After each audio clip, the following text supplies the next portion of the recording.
Well, there you How's are. that? Hey, what's up, dude? Hey, there you are, JB. Dude, if the world leaves it up to you and I to technologically solve it, we're in big trouble. We're in big problems. Hold on. I have to I have to take my afternoon tote. Are you kidding me? I'm gonna edit that out. Of course you will. We'll edit a bunch of shit out before we're done. Yeah, right. You went to a bar and a side by side. You talking about like a four wheeler? No, you know what a side by side is here, Harry. It's Yeah, right like a there. mule. Yeah, mule, right. It's just Um, like down at your place when we come down to your place for drink tank and we ride around to the bars side by side. I mean, it's kind right. of like, Let me get this straight. You go to a bar in your mule and then you ride it back and there's no license plate and there's no roads. And what's going on here? Is this just the Wild West? well, there's roads. I mean, we do have roads. I don't have to go back country to get to the bar. But yeah, no, actually, it's a COVID thing, really. I think that during all this, our county, I thought wisely voted it that you can ride side by sides on the county roads. You can't get on the numbered highways and you have to get your little registration. So the man's going to get their money. You get your little tag and you have to have a driver's license and you have to have liability insurance in case you're a dumbass and run into something or somebody else, which you got to have anyway while you're driving a car. So yeah, it's pretty cool actually to just tool around the neighborhood. It's a nice, easy way to get around. That is great. Yeah, We have a golf cart, but it's completely illegal, but we don't care. We just drive right. You do around. it anyway. Right. Right, I Biscuit. think it was, yeah, right. Well, it was almost in our neck of the woods. It was like the government doing something wise for once because the locals were doing it anyway. It's like, Right. we're going to drive around on these roads and we're not being idiots and we're not causing any problems. So let's figure it out. And they did. So, Yeah. geez, they did something wise for once. Who knows? They need to do the same with CDL licenses. Oh, boy. What a mess that's caused in our world, eh? I know. It's Oh, all man. anybody talks about. I'm kind of sick of talking about it, but Well, it's affecting everything, man. Think of all the things, direct to consumer and all this stuff. It was sort of a kind of nice to have in our lives. And now it's like everybody's doing it. And I can't imagine the flooding of the supply chain and the backlogs that causes, moving all kinds of stuff around. It's not surprising we're in this log jam, so to speak. yeah. Yeah. Hold, please. Don't take another hit, Harry. I gotta well now I'm confused. Now Dazed I and forgot confused. how to use my computer. I resemble that remark. Okay, no, I have it pulled up now. My notes. I have notes. So, well, anyway, listen, JV, welcome to BeerNet Radio. You have made it to the most important and least listened to podcast in beverage alcohol. Hoping to change that with the star power that you bring to this show. JB, of course, with Arlington Capital, big M&A consultants in the industry and in other aligned industries that we'll get into. But, also JB been around mostly the craft beer industry for 30 years. And, most people here know who you are, JB, but I ran across you last week in California at the Brewbound thing. And then I had to actually leave to get back. So I missed your talk, and then I also missed your California Craft Brewers Guild talk. So I was in the state where you were. We saw each other. Yeah. Across the hall. I just didn't find it important enough to walk, across the hall and see you speak. I So want to just say to all the viewers, since we are live recording now, let's all note he found time to talk to my wife. He found Angie. They I saw did. each other in the hallway. They had a great chat. They had a No, we wonderful did. chat, but he couldn't come over to the desk and say hello to me. But it's No, okay. no. I mean, nothing personal. Yes. COVID protocols, JB. I'm, I trust her to be clean, but no, but it's so I wanted to catch up with you anyway. JB, you guys have done a lot of deals, and let me just refresh your memory in case you've forgotten. Okay, you joined Arlington in what, 2017? January 1 of 18. 18. Okay, and then y'all do a lot of restaurant deals, cannabis, a lot of spirits deals. Then you did Molson Coors and Atwater. Dogfish Head to Boston Beer. You helped Lion Nathan make their first U.S. investment with New Belgium, a little Lion, you know what I'm talking about. Yeah, And yeah. then, you've done some cannabis with Sweetwater and Afria, Tilray, and then of course Lone River Ranch Water to Diageo. So you guys have been pretty busy. What are you seeing on the M&A landscape going forward, JB? Yeah, well, that's all true, man. I appreciate it. Yeah, we've been around and been, pretty active in a lot of segments, and I think it's all colliding. And again, that's nothing new, but I think it's really happening much faster than we think. Whether it's the convergence of bringing in the importance of NA overlaying with cannabis, how the consumer interprets what RTD is, how the feds interpret what RTD is in terms of what goes in it, how they tax it, all that stuff's colliding. And we've kind of been talking about it for a long time and wondering what the impact of all these millennials and Gen X, Y, and Z people may be. We've all talked about that for years. And I think we're actually now seeing the impact that they're having in COVID, like we said earlier, to our earlier point, just accelerated all that. So massive convergence, and M&A will be a byproduct of that. To answer your question, what's all this mean for M&A? Is M&A follows the consumer. You know what I mean? And the consumer's driving the segment these days. All of them. Right. Yeah. And how much of this is predicated on distribution? Because I think one of the things that a lot of this blurring of lines has pointed out in bas relief to me and others is how the distribution aspect is the very important, not maybe this, but very important part of everything. And how does that play into how you look at these deals? Well, in every way it matters. You've talked about this forever, Harry. It's all heavy. It's all converging. It's all moving around. And again, what did COVID accelerate? It showed that the beer distribution guys, they showed up great. Soda guys, they showed up freaking great. They kept us in stock. They were in business. And I think the spirits guys wonder maybe not so much. So there's a change of distribution channels that the consumers are playing in. And I think all beverages are realizing if you're not in that Coke, Pepsi, Dr. Pepper, Snapple beer type world, then you're in a very different world. And Right. if you're not in that world I just talked about, you're missing a lot of opportunities, So I think COVID's shown a great big spotlight on that. Not only how important it is that they're able to service those channels through any situation, but that's where the consumer's really shopping for these types of beverages. Again, it's all about the consumer, and they want Right. one place to go get it all. And if they can But do that, then God bless them. That's what they'll right. go do. Well, I mean, this may be a little out of your purview, but like I said, you've been around for a long time. I find it fascinating that Pepsi decided to go through the huge expense and trouble of creating a brand new alcohol beverage distribution company out of thin air rather than give up distribution rights. That's how important these rights are. And does that, I mean, I don't know how they're going to execute that. Right. I mean, it looks simple on paper, right? You're just going to the same store. It's not that far from the Cobalt, blah, blah, blah. But you have to have a chain department. All these things have to be kind of, it's a lot more complex than it used to be, right? It is. It's definitely within all of our purview because it's what's happening in our real world right now. And I think it's just indicative of, again, these blurring of the lines, the convergence of things.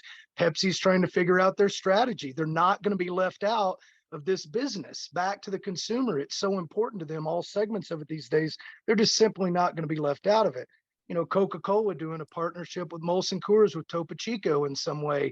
That's somebody dipping their toe in the water, So I just think we'll see more and more of this, but people are trying to figure out, where they land on their strategy and what chess pieces they're moving around, because again, the consumer's already there. Right. They're already down the road. Right.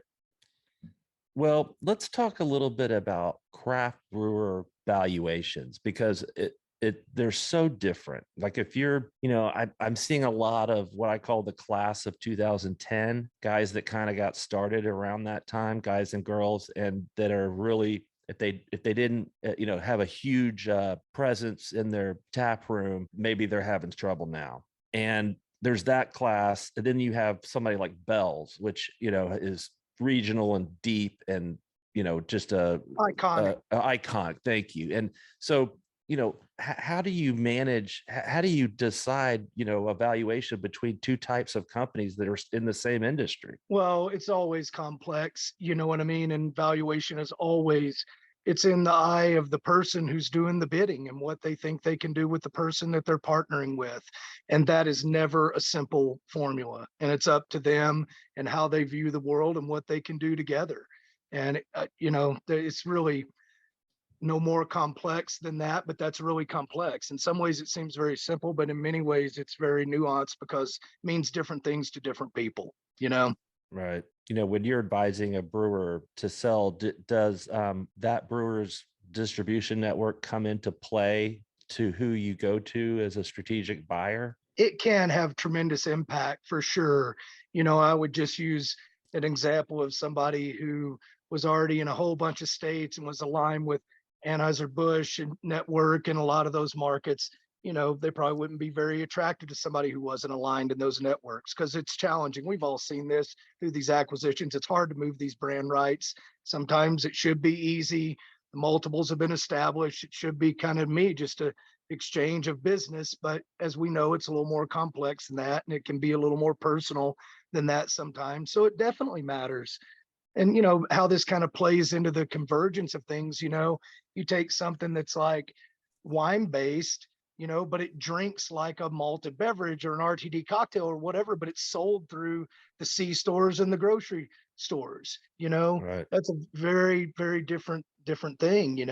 I was just on the phone with one of the people at Beatbox. They filled a niche that wasn't there in a tetra-pack. Who would have thought, uncarbonated wine-based punch that's It very is truly popular. one of the craziest things. In all honesty, it's one of the craziest beverages I've come across in a really long time, for Yeah. so many reasons. Like you think about us talking about beer being heavy and all of this stuff and supply chain issues, but it's like Tetra Pak, uber sustainable for the future, doesn't Mhm. have to be refrigerated, long rotation, couple years shelf life, takes up almost no floor space. I mean, simplest thing in the world to handle and fat margins for everybody.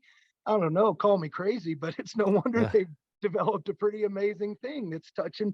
Again, think about the different consumers. When you go from something in any of these things, but from a 5% alcohol, zero sugar, all the way up to let's keep the party going all night vibe, you can touch a lot of different consumers with very minimal changes to your business model.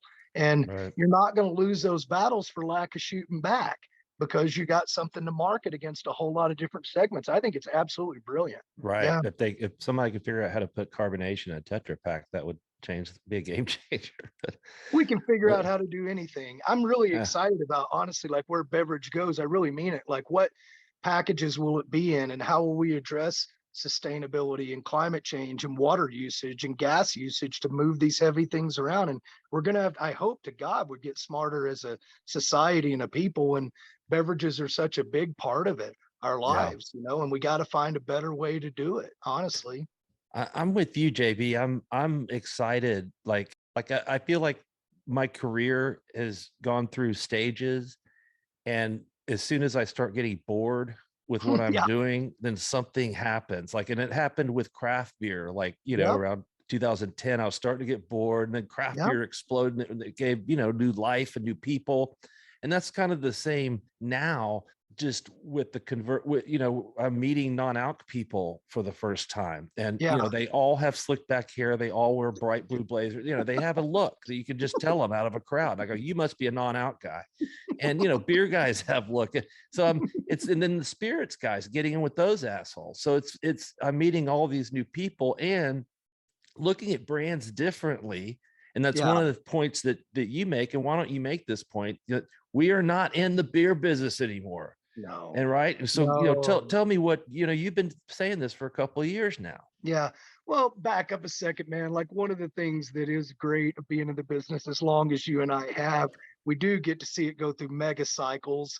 And I'm feeling the exact same excitement again that I am coming out. And it's just about beverage in general, and to lead into that point, I think what you're saying is, for years, I've talked to a lot of pretty much beer only crowds, state guilds, craft brewers conferences, things like that.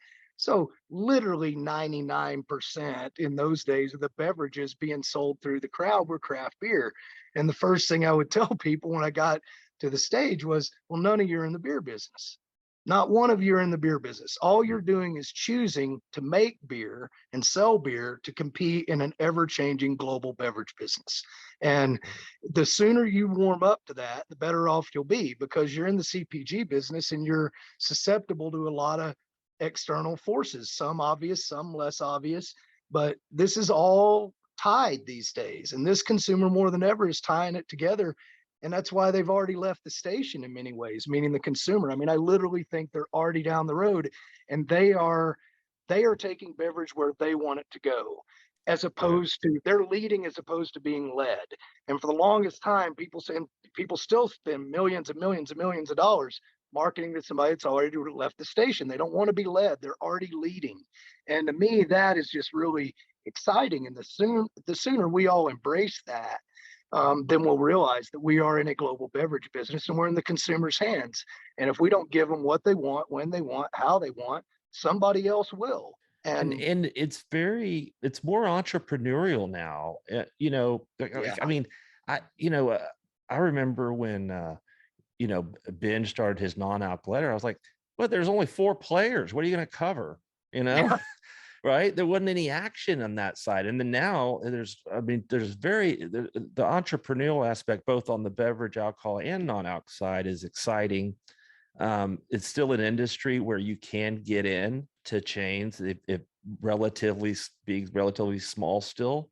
yep. So it's a really neat and dynamic category. And so and young people are very interested in it. And so I wanted to touch on your work in cannabis. Speaking of, Yeah, have another hit here. you know, um, It um, is a crazy entrepreneurial time. I completely agree with you, to pick that ball back up. It's pretty crazy that they can just find contract production for small scale things and create a brand and target it directly where they want. And some of these people have proven that they can move the needle pretty damn quickly. And the consumer is loving it. They're embracing it. yeah. One of the guys that spoke at Benja's conference, the LA Libations, his Yeah, name escapes me, Danny, he was great.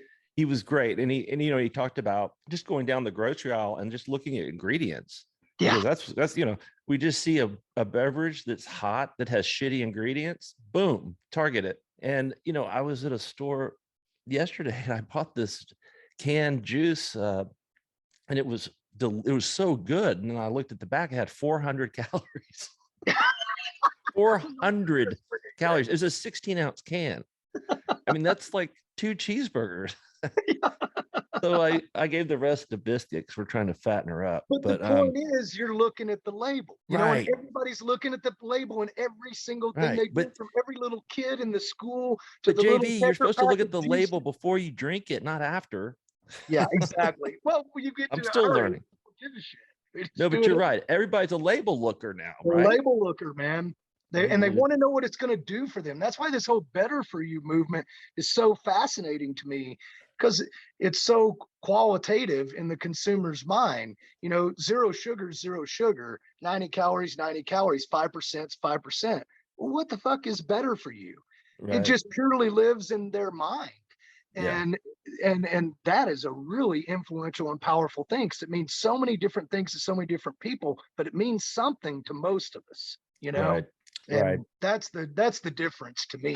That's the secret sauce that makes it Right. different than the other stuff. Well, now let me ask you this, and this is more like getting into anthropology and Oh boy. and but because I I pride myself on being tied in with the young people's zeitgeist more than a man my age should be. Let's just Because we say have that. boys that are this age. That helps Right. us a Well, I lot. mean, exactly. They have I do and and you do. and girls and our significant others are a little younger, if I remember correctly. But anyway, doesn't matter. I see a bigger, sober, curious movement bubbling up than I think people realize. Yeah. And when I think this notion of being California sober, meaning you don't drink, but you still do cannabis is becoming a thing, particularly amongst really young people. Are you seeing this too? And it doesn't seem like anybody's really talking about it as much as. Well, I think it's been happening, in California and Colorado and Wyoming. We were all early cannabis movers, and we needed stricter DUI laws, honestly. You know what I mean? We didn't need to be having 3 martinis at lunch and driving around. It's a bad idea, Yeah, And so I think, again, back to the convergence point, I don't know that it's any kind of a young thing as much as I hope it's a societal thing, that we are all going to continue to party, and we're all going to find ways to have more fun at sometimes than others, but we don't need to be driving doing it for sure. And yeah, if we do a whole bunch of one of it, it's probably not really good for us, no matter which one it is. So I yeah. think people are finding this sort of medium between non-alcoholic drinks and cannabis drinks and moderately strong alcohol drinks. And sometimes I drink a really fucking strong alcohol drink. But Well, it's this more, they seem, back to the tie it to the younger age, they seem smarter than us, honestly, and that's helpful definitely. because we weren't really great at some of that stuff, Oh, I mean, And I see them being we more responsible and more thoughtful about what they do and how they show up. yeah, I see that too. And I also see that they compartmentalize their lives a lot more than I think my generation certainly did. And what I mean by that is if it's if it's fall and they're going to somebody's house, they're going to bring a pumpkin beer. Like they're very Right, right, right, into right. the whatever they're doing at the time. Like I've noticed that. Like anyway, getting off topic, but as you know, as No, that I think relates it's to. absolutely on topic. I think they're Yeah, really like they're kind of tuned into what they're doing. And your example, if we're going to a holiday party, I'm bringing a pumpkin beer. It's just sort of an occasion-based thing for them. And some call for a pumpkin beer, and some call for a non-alcoholic drink, and some of them call for a 12% beatbox or whatever. right. And But they so think about all that. and that just kind of funnels right into the focus on occasion-based marketing now rather than focusing on kind of demographics or whatever. It's about, if you're doing this one thing, you're probably going to want this type of product. And that, if you're agnostic as a distributor or a brewer or producer, marketer, then it shouldn't matter whether people are drinking alcohol or not. If they're That's right. drinking, if they're drinking CBD beverages, cannabis Yeah, beverages, just regular energy drinks, it's a beverage. it's a beverage, right? Let's just start with water, right? And go from there. Yeah. I mean, everything is just water. And Yep. when we fuck with it, in some That's ways. right. And do you So think there's been a reckoning over oil on this planet? You wait till we start to have a serious reckoning over water, which has been staring us in the face for some freaking time. And a lot of people don't want to pay attention to it. And you talk about the lifeblood of our business, right. water, It's man, our whole everything, that, everybody's and everything. that's, I think that's one place where the bigger brewers are making, because they have the money to invest and Mhm. and do the sorts of things that And they have the use scale less to make water. it matter, to be honest with you. You know what I mean? It's good. Yeah, It's good that everybody does it, but they right, actually have the scale to make meaningful change. So they should right. invest in it. Yeah, and now they have the will too, because Exactly. of investing in environmentally sustainable companies, and which I'm also though of the belief that science always catches up, Yeah. and we're We gonna hope. if we can figure out how to cheaply desalinate, then that problem just goes away. If we can figure out nuclear fusion, then the oil problem goes away. If Yeah. these two things we can figure out, if we can figure Yeah. out fusion, then the desalination thing probably goes away too. Anyway, wow, we were way off topic. No, I think we're right where we ought to be. Okay, good. There's no time limit. I mean, I so mean, we can edit all this shit out. yeah, or just leave it in. If Yeah. if you're bored, turn it off. Um, Exactly. but yeah, I think it's all connected. And It is. but yeah, but back to beverages. I mean, what's great about it is something that every human has to do. That is the connection, right? It Right, is all connected because that's where right. it starts. We all Very personal. hopefully drink something every day. Some of Right, us don't have a choice. We drink what we get if we even get it. And some of us have thousands of choices, but everybody does it every day. And that's the great connector. right, right. And I'm also interested that powdered drinks. It's not necessarily something that our industry has gotten into, but I could see there are some people that are doing RTDs and a powder version too. And Yeah. so, I mean, that's not a big topic to talk about, but it's something to Well, no, I mean, watch. while we're talking about it, let's talk about it, man. Because again, the convergence of beverages. Go back to our Gatorade. We grew up as kids dumping powder in our drinks from the time we were little kids, whether it was a protein shake or a Gatorade powder drink or freaking strawberry quick when we were little kids or whatever. So Yeah. this is a method of intake that we're all kind of used to. You see it in cannabis these days a lot, and I think it's a pretty controllable thing these days. There's pretty good science behind that. So who the hell knows? Again, I think it lands with the consumer. And if somebody latches onto it, that's convenient for them and it gives them exactly what they want, when they want, how they want, maybe there will be a segment out of it. I don't know how big that could be. It's interesting to think about, but I don't Yeah. know how big it could really get.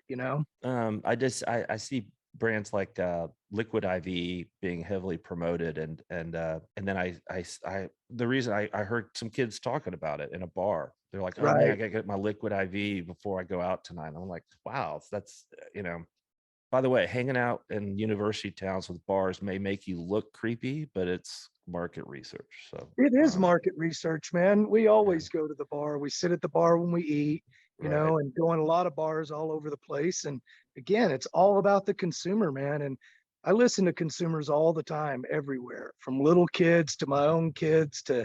everybody, because that's where it's happening, man. So do you see M&A in craft beer?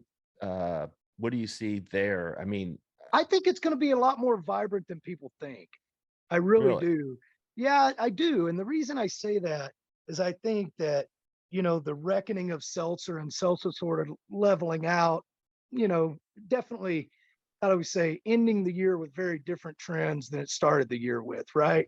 And I think we've gone through some pretty big changes there. But if nothing else, I think it's shown a pretty big spotlight that craft beer is still really, really strong and a really healthy part of the beverage category. And it's going to be for frickin' ever, Yeah. largely driven by IPAs and diversification of IPAs. And there's some cool craft lager stuff going on, and they're doing some NA stuff now.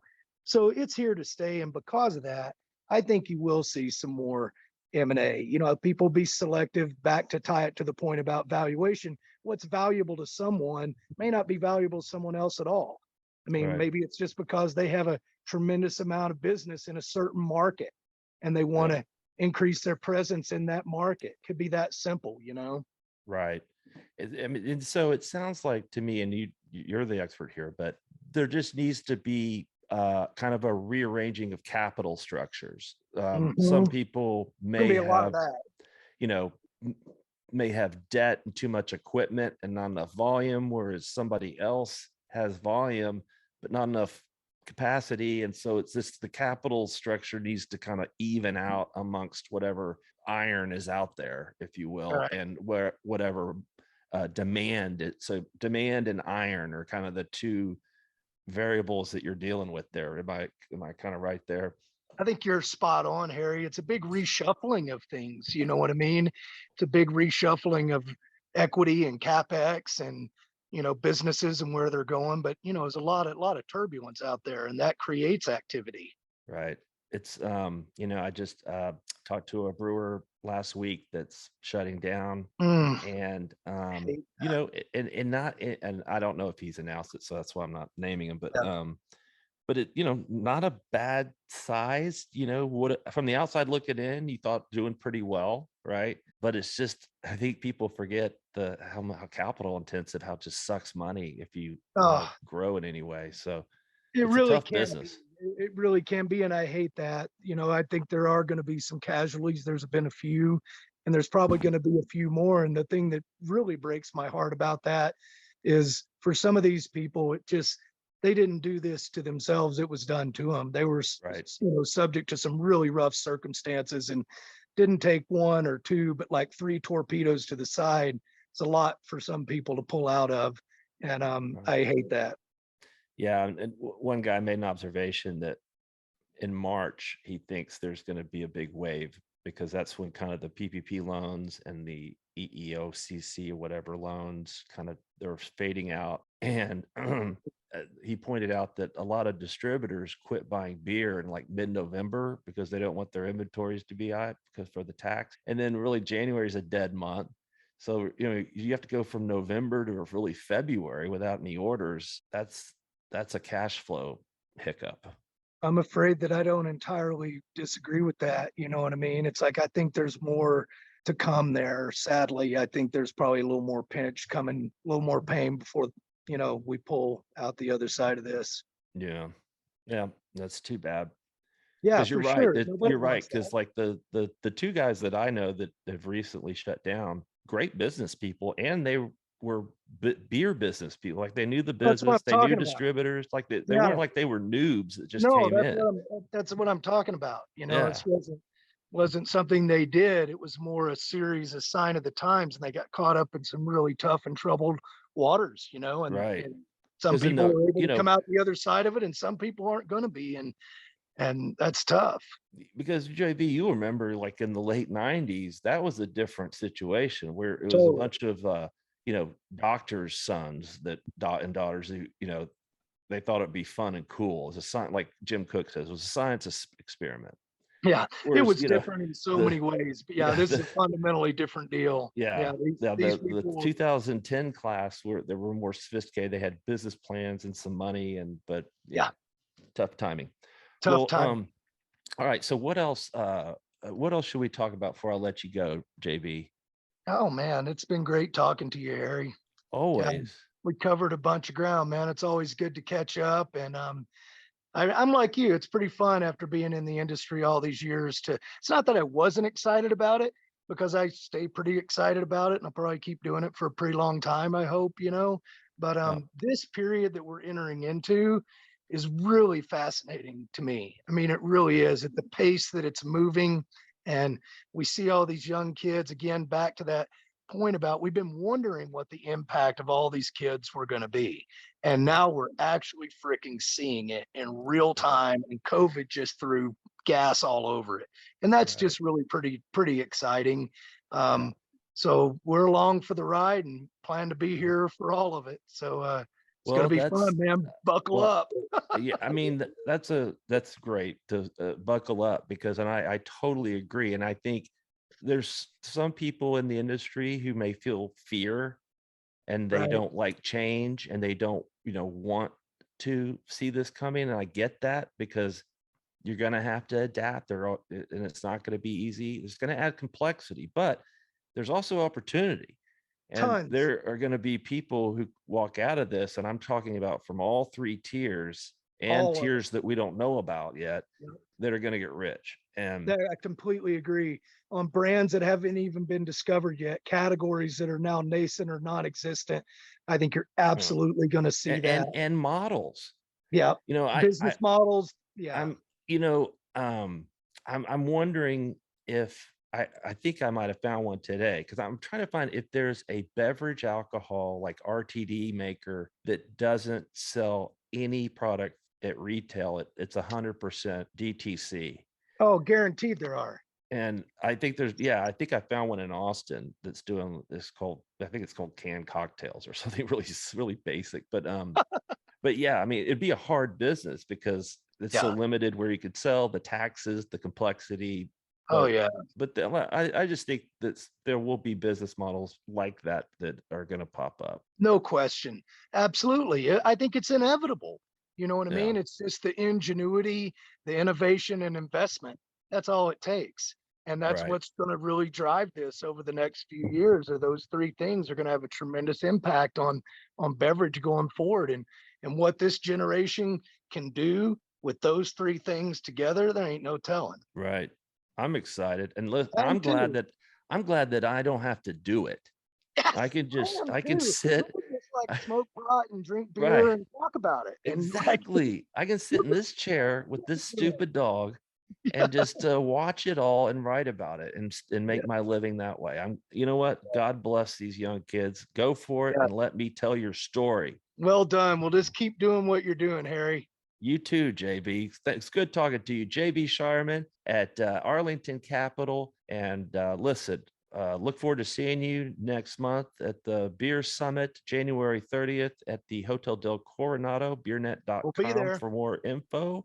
Yeah. And listen, JB, thank you for drinking beer, and thank you for being my friend for good Lord, at least 20 Long years. time, buddy. Back Well, at you, man. all right, man. Take care. All right. Bye-bye. See you, Harry.